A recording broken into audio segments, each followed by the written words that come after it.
तो इस बैकड्रॉप पर और अब्दुल कलाम के लाइफ और अचीवमेंट्स से इंस्पिरेशन लेते हुए इस प्रेस कॉन्फ्रेंस का एक ऑब्जेक्टिव या मकसद यह है कि मैं आपके सामने और आपके अवेयरनेस बनाऊं एक बहुत ही महत्वपूर्ण रिपोर्ट, कर्नाटका माइनॉरिटीज कमीशन का एक रिपोर्ट 2012 में जो रिपोर्ट तैयार हुआ था और सितंबर 23, 2020 में इसका असेंबली में टेबल हुआ था। तो आप पूछ सकते हैं कि ये 8 साल के बाद मैं ये रिपोर्ट के बारे में क्यों बात कर रहा हूं आज। ये जो हम आज के दिन एक डिस्कशन और डिस्कोर्स कर रहे हैं सेक्युलरिज्म, सेक्युलर पॉलिटिक्स वगैरह के बारे में, उस कॉन्टेक्स्ट में भी और generally in terms of malfeasance and conduct about politicians, उस कॉन्टेक्स्ट में भी इस रिपोर्ट के बारे में एक चर्चा और एक डिस्कोर्स शुरू करना बहुत ही उचित है और इम्पोर्टेंट भी है। ये रिपोर्ट तैयार हुआ था 2012 में। उसके बाद सरकार वहां पे कर्नाटक में बदल गया था और 7 साल इस रिपोर्ट को दबाकर रखा गया था। और मैं मानता हूं और मैं कहता भी हूं कि 8 साल और 2 सेक्युलर मुख्यमंत्री के बाद आज इस रिपोर्ट को, बाय द वे, इस रिपोर्ट को किसी ने कभी चैलेंज नहीं किया है, लीगली चैलेंज नहीं किया है, क्वेश्चन भी नहीं किया है। इस रिपोर्ट को आज 2 सेक्युलर मुख्यमंत्री और 8 साल के बाद लोग के सामने और असेंबली में अभी टेबल हुआ है। ये रिपोर्ट कहता क्या है, इस रिपोर्ट में है क्या, what is in this report?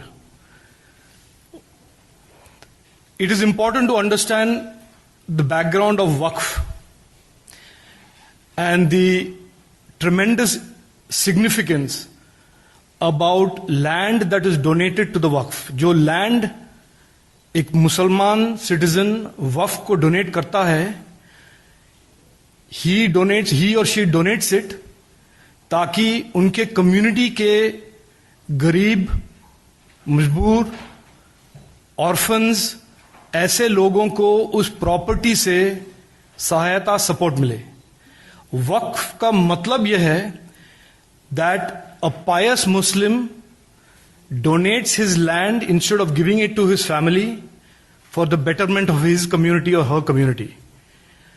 There is something very highly, there is a great deal of sanctity about the donation and bequeathing of property to a वक्फ। लेकिन होता क्या है और हुआ क्या है? इस रिपोर्ट में 7000 पेज का जो रिपोर्ट है, और इस रिपोर्ट के ऑथर हैं अनवर मानपाड़ी, जो तब के एक कर्नाटका माइनॉरिटीज कमीशन के चेयरमैन थे। ये रिपोर्ट दिखाता है कि कैसे वक्फ के 29,000 एकड़ लैंड को ना तो गरीब मुसलमान के बेनिफिट में यूज किया गया, ना तो ऑर्फनेज बनाए गए, ना तो अस्पताल। These were all surreptitiously, illegally, in contravention of the 1998 Supreme Court order, transferred to commercial interests. और कौन थे ये कमर्शियल इंटरेस्ट वाले? उनके नाम भी है रिपोर्ट में। मैं आपको याद दिलाना चाहता हूं कि 2006 दिसंबर में तब के प्रधानमंत्री मनमोहन सिंह जी ने एक फेमस स्टेटमेंट दिया था, and I quote, minorities must have first claim on resources, and quote. काफी बड़ा कंट्रोवर्सी भी हुआ था उनके स्टेटमेंट से। आयरनी यह है कि जब वो ये स्टेटमेंट दे रहे थे, वो ये नहीं देख रहे थे कि जो माइनॉरिटीज के पास रिसोर्सेस थे, वक्फ के पास लैंड थे, उसका क्या एक्सप्लॉयटेशन हो रहा था, उसका क्या लूट हो रहा था। तो ये एक लॉन्ग पैटर्न ऑफ एक्सप्लॉयटेशन है, हम सब जानते हैं, और हम एक्नॉलेज करें या ना करें, पॉलिटिकल एक्सप्लॉयटेशन हुआ है, वोट बैंक एक्सप्लॉयटेशन हुआ है, बट ये रिपोर्ट ये भी दिखाता है कि कैसे इकोनॉमिक एंड फाइनेंशियल एक्सप्लॉयटेशन हुआ है। मैं आपको 1998 का एक सुप्रीम कोर्ट का order I will just explain to you कि वक्फ प्रॉपर्टी का इंपॉर्टेंस और मतलब क्या है। वक्फ प्रॉपर्टी जो है is a property that can never be sold or given to anybody, and in a detailed order in 1998 by Justice Anand and Justice V.N. Khare, order ने कहा है कि once a Waqf always a वक्फ, यानी कि अब जो भी illegality से जो गरीबों के लिए प्रॉपर्टी दिया गया था वक्फ को, अब जिस तरफ भी आप उसको ट्रांसफर करने की कोशिश करेंगे, legally it has no basis, it has to return to the वक्फ and it belongs to the वक्फ। तो मेरा कहना आज यह है कि इन दिस, जो बहुत सालों से और बहुत डेकेड से हम सेक्युलरिज्म और फियर मॉन्गरिंग का एक नरेटिव को देखते आ रहे हैं,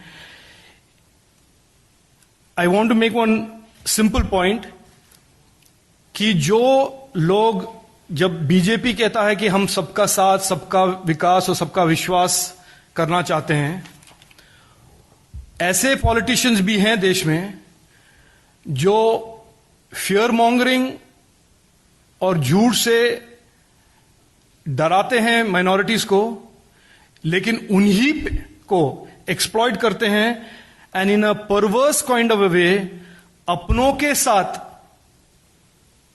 अविश्वास करते हैं।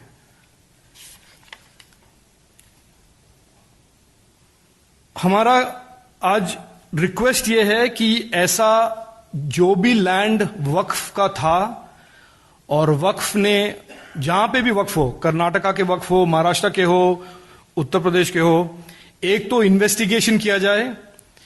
इस रिपोर्ट को आप सब पढ़ें, जरा इस रिपोर्ट के बारे में अवेयरनेस क्रिएट करें हमारे मुस्लिम ब्रदरन में, और ऐसा जो भी लैंड हो उसको वापस किया जाए वक्फ को, ताकि ये जो रिसोर्सेज हैं, ये लैंड है, तो पुअर ये यूज किया जाए, डिप्लॉय किया जाए बेनिफिट के लिए, इंडियन पुअर मुस्लिम के लिए, ना कि कमर्शियल इंटरेस्ट के लिए।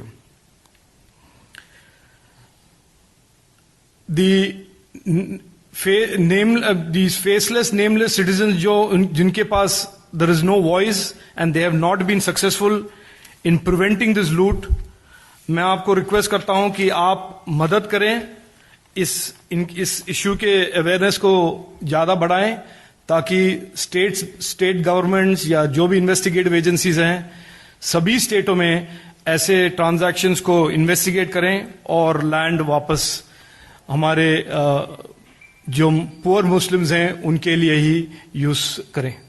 Thank you. एक प्रेस रिलीज और डिटेल्स हैं, टाइमलाइन वगैरह वगैरह, जो हम डिस्ट्रीब्यूट कर लेंगे। उसके बाद आपके पास, उसके बाद या अभी कोई क्वेश्चंस हैं तो हम we will be happy to take it. मित्रों, मैं एक रिक्वेस्ट करना चाहूंगा कि आज प्रश्न जिस विषय पर प्रेस है, आप इसी से ही जुड़ा हुआ प्रश्न ही करें। शैलेश जी, रिपोर्ट 6 साल तक दबाई गई और 8 साल बाद आज विधानसभा में रखी गई, और कितने हजार एकड़ लैंड का मामला है। कुछ बड़े नाम भी होंगे, वो नाम कौन से आप किन्हें कहना चाहते हैं कि रिपोर्ट में नाम जरूर होंगे जिन्होंने, हाँ, तो वो नाम हम आपको 4, 5, 10 जो बड़े नेता हो या राजनीतिक, नहीं वो हम लिखित रूप में दे रहे हैं नाम, इसमें कोई ये आरोप सीधा लगा रहा है कि 2 सालों में, क्योंकि इससे पहले जानते हैं कि वहाँ पर सिद्धारमैया थे, वहाँ पर कुमार स्वामी की सरकार थी, तो मैं रिपोर्ट के नाम बता दूं। जो रिपोर्ट में नाम है Suryavanshi ex MP, CM Ibrahim ex union minister, Mallikarjun खड़गे MP, Rahman Khan ex union minister, Iqbal Sardagi former MP, ऐसे काफी नाम हैं। आप रिपोर्ट के समरी कॉपीज ले सकते हैं और उसमें नाम है। और ये रिपोर्ट के ऑथर अनवर मानेपाड़ी हैं। सब एविडेंस बेस्ड इन्वेस्टिगेशन था ये। और आप रिपोर्ट पढ़ें और बस अवेयरनेस फैलाएं इसके बारे में। The report names them as benefiting from lands that were belonging to the Waqf.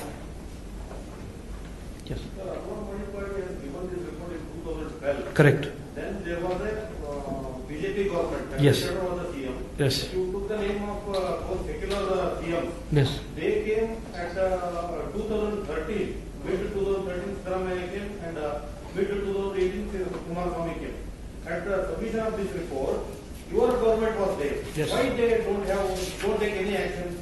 So I can either explain the timelines to you, or we are circulating the timelines exactly from 2012 to 2020. What all has happened? Why that government that lasted for 6-8 months after that could not table it? The entire chronology is there for you to analyze. I can assure you that we are very serious about it. We have been very serious about it. And I also want to make one small point for your attention. This report is a result of a lot of fearless, hard, determined work by many Muslims of Karnataka. It is this is not about any community, or this is a fact that wrongdoing has been exposed, and wrongdoing has been exposed by members of the Muslim community themselves.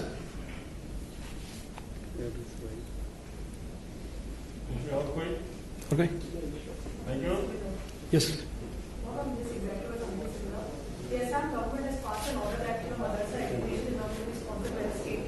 No, I would like to stick to this topic if you may permit me to do so. Thank you.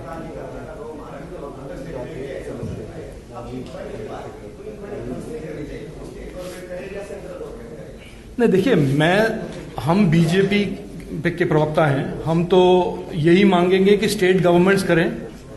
और हम अभी कर्नाटक के, for example, Karnataka के assembly में अभी पेश हुआ है ये रिपोर्ट, और हम एक्सपेक्ट करते हैं कि कर्नाटक की सरकार वहां पे इन्वेस्टिगेट करेगी। लेकिन मैं ये एक अवेयरनेस क्रिएट कर रहा हूं कि ये जो एक एक्सप्लॉयटेशन हो रहा है, ये एक नेशन वाइड फिनोमिनन है।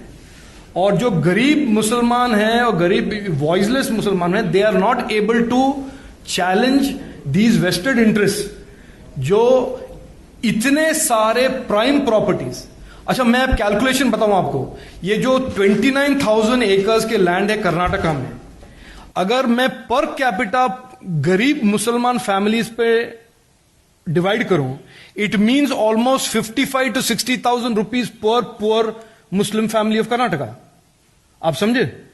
ये दिस इज नॉट, ये एक, it is an important issue, क्योंकि जो लूट रहे हैं वही सेक्युलर प्रोटेक्टर्स हैं, वो self professed protectors of these communities.